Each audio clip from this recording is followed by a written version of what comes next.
келін болып түскен кезінде қатты уайымдадым.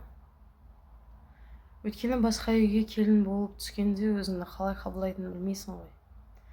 Бірақ мен жолдасымның ата-анасынан қатты жолым болды. Бірінші күннен бастап менің енем менен мінсіз келін болуды талап етпеді. Керісінше үйге олардың салтына, олардың күнделікті өміріне тезірек үйренісіп кетуім үшін өзінің ақылын айтып, өзінің қолынан келгенше бар жәрдемін берді. Ал жүктілігім қиын болған кезде атам бізге қалаға барып тұруға қарсы болмады.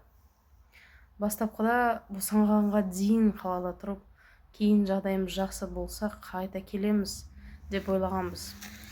Бірақ кейін жолдасымның інісі үйленді. Сол кезде атам бізге қалада қала беріңдер деді.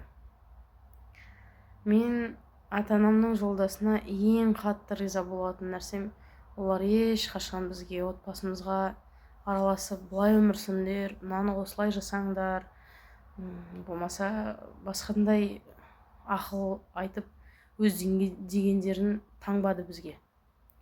Керісінше бізге сенді, өз отбасымызды өзіміз құруға мүмкіндік берді. Сондықтан бүгін оларды көруге келе жатып, тағы бір рет ойландым.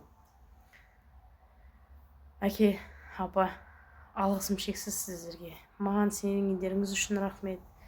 Мені түсінгендеріңіз үшін рахмет. Ең бастысы мені алғаш күннен қабылдағандарыңыз үшін алғыс айтамын. Мен сіздерді жақсы көремін.